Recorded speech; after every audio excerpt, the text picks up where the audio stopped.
yes, Lincoln did run against Douglas, but hold on, let's qualify that just for a moment.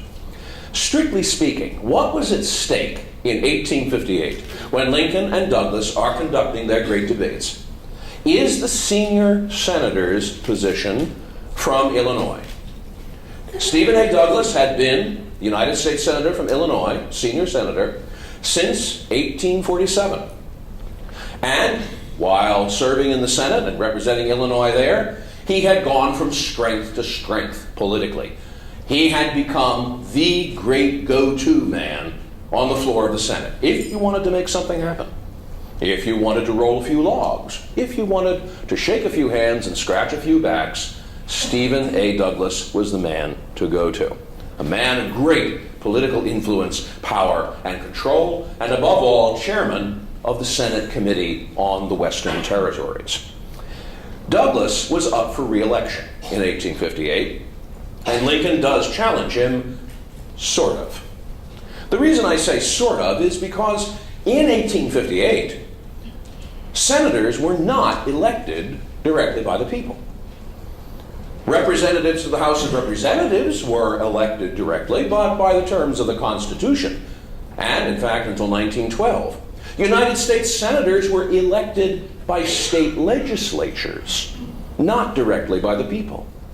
So in fact, when Lincoln and Douglas are campaigning across Illinois in the late summer and fall of 1858, there really is no such thing as a senatorial nomination.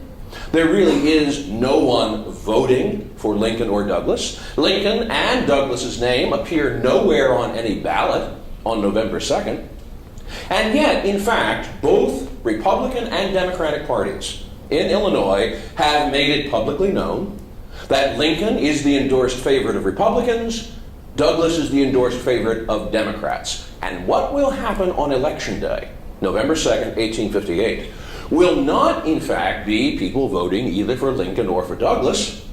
Instead, Illinoisans will be voting for members of the state legislature, the state House, the state Senate, who are pledged either to Lincoln or to Douglas.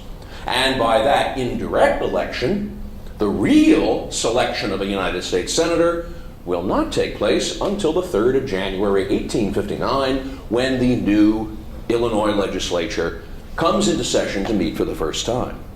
So, yes, Lincoln did run against Douglas, sort of. But it was not a direct, head-on collision, at least not as we think of it today in American politics. It was an indirect election. Another thing which is, well, sort of true, is that Lincoln and Douglas did have a series of debates. Well, add that one to the duh list. Yes, Lincoln and Douglas did debate. We're not wrong about that.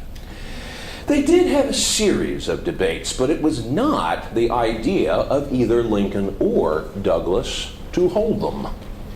Lincoln had, in fact, debated for years with Stephen A. Douglas.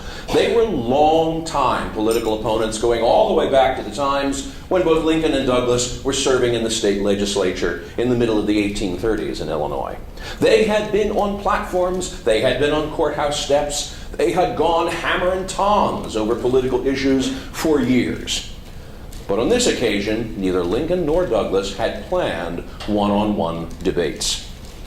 One reason for this is because Lincoln, as the candidate of the Illinois Republican Party, simply didn't have enough money in the war chest to finance debates. Lincoln, in fact, was operating on an election budget so slim that he hoped to be the tail on Douglas's kite. In other words, when Douglas would go from place to place speaking, Lincoln would show up either that evening or the next day, hoping to hold the same crowd which it turned out for Stephen A. Douglas. And that way, manage a campaign on the cheap. So cheap, in fact, that while Douglas went from point to point across Illinois in a private leased director's car from the Illinois Central Railroad, Lincoln rode around Illinois in ordinary cheap passenger seats, empty boxcars, and on one occasion, a caboose. He did not plan to debate Douglas, nor did Douglas plan to debate Lincoln. When the challenge, in fact, finally comes, Douglas at first refuses, because Douglas knows very well that he is the leading figure politically. He has nothing to gain by conceding half of a public platform to this man Lincoln.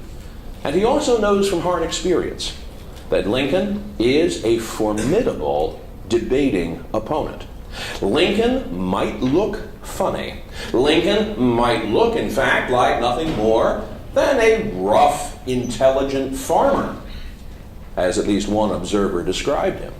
Nevertheless, Douglas knew from hard experience that once Lincoln got into debate, Lincoln was a formidable debater, a man of extraordinary logic, an enormous fund of funny stories and wit, a man who could turn an audience upside down. One observer said that if you listened to Lincoln and Douglas for 5 minutes, all your sympathies went to Douglas.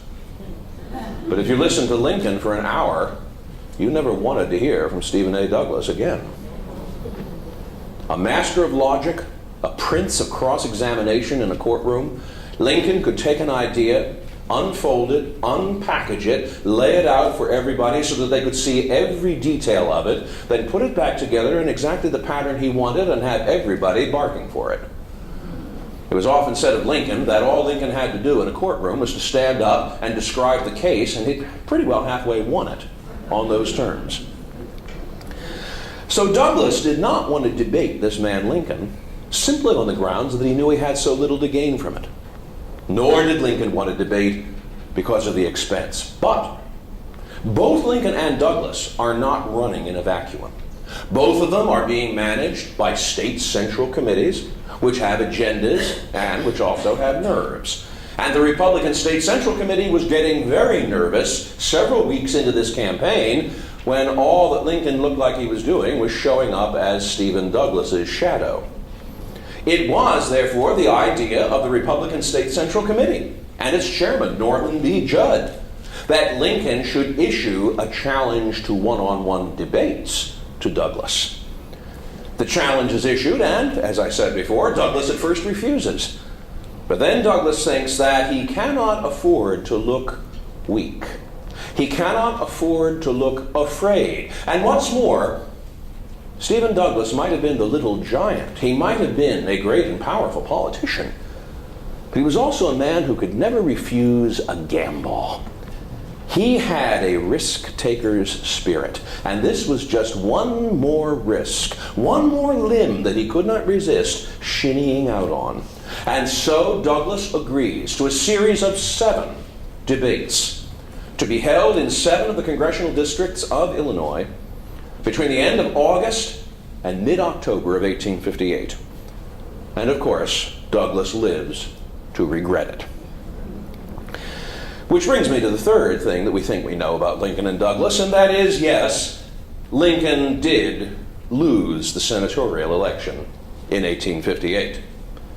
One would not have known it by watching the debates or by watching the votes. First of all, in the course of these 7 debates, it's clear that at the very beginning, Douglas starts out with the advantage. These debates were structured so as to go for 3 hours at a pop, with the speakers alternating. The first speaker would speak for an hour, followed by the other candidate speaking for an hour and a half, and then concluded by a half-hour rejoinder from the first speaker. Lincoln and Douglas would take turns in the leadoff position, Douglas claiming the first leadoff position for himself, which meant, of course, he would also have the final leadoff position at the 7th and concluding debate. But even though Douglas structured things to give himself every possible advantage in these debates, and even though the first 2 debates showed Douglas at his strongest, coming out swinging, no attack too low, no comment too dirty, no politics too negative, nevertheless, by the time we arrive at the 5th, 6th, and 7th debates, it is clear that it is Lincoln who has achieved the upper hand. And in the final 2 debates, these become the opportunities for Lincoln to make his most triumphant statement of anti-slavery principles.